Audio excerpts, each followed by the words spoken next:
HOAs can have the authority of a government and collect fees and fines like one, but when it comes to accountability, they can actively resist it in ways that government officials could only dream about. After the residents of one HOA in Arizona posted some social media comments about an upcoming board election, the HOA demanded that they remove posts that were critical of its board and threatened to fine them as much as $250 a day if they didn't. What if you don't pay the fine? Apparently they fucking put a lien on your property. It's in the contract. Like, they can literally take your home that you paid for, which is insane. They can sell your home. They can evict you and sell your home. Why is that even allowed? Because they're fucking terrorists, okay? They are so powerful, united. Notice how there's no solidarity amongst the working class in this country. But anytime you have anyone that's working at the behest of capital, those unions are powerful, like the police union, or not even a real union, but like the homeowners associations collectively get together and exercise their capabilities, their power over the legislative body. They do it all the time. Because that's it. This is a capitalist country. It's a capitalist nation. You got to be wrong on this. It's impossible for this to be legal in any country, not going to lie. Yeah, welcome to the United States of America, where we do have... I mean, we still have slavery in this country. What do you mean?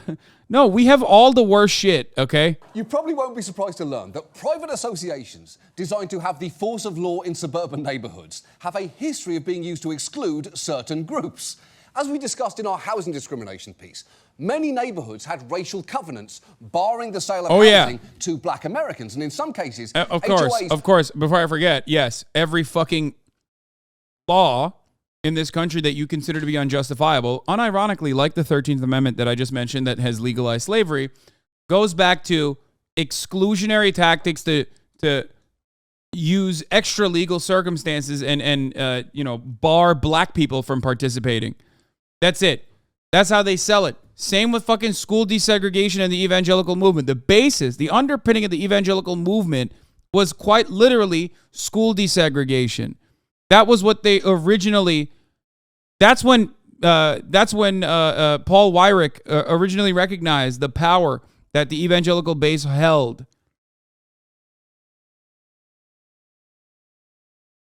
Anytime you see some fuck shit in the United States of America, like how shitty your roads are, for example, you're like, why the fuck are my roads so shitty? I pay so much in taxes.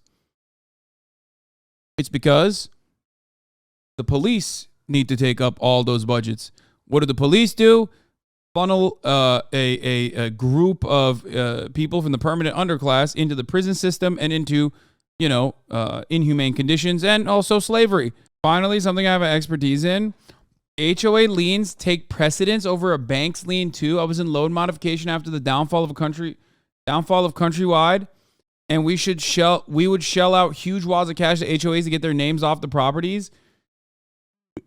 It's like an additional parasitic force on top of like a pre-existing parasitic concept. That's awesome.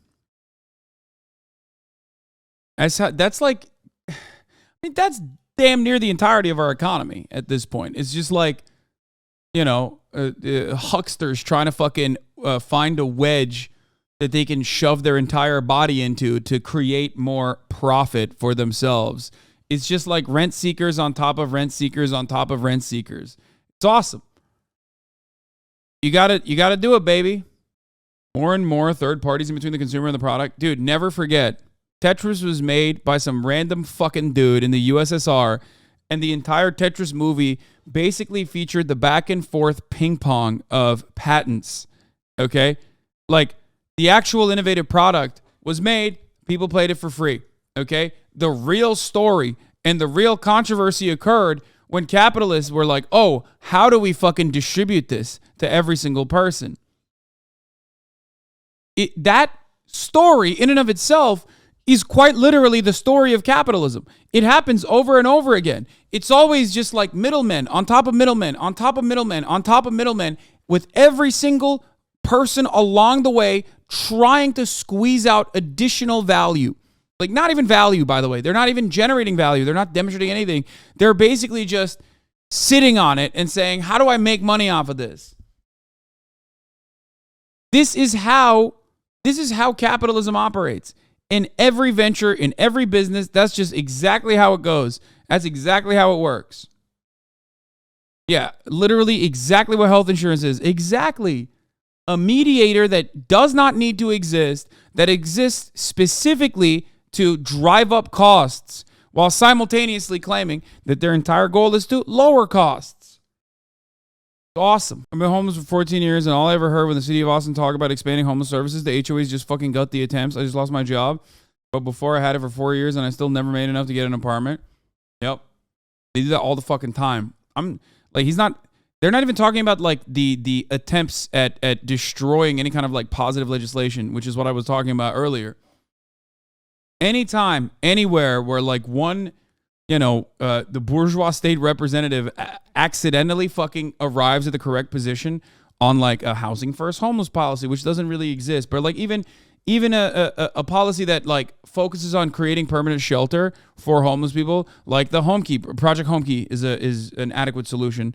HOAs and other real estate developers and other people that want to maintain the housing market as it is will turn around and eviscerate it. They will destroy it.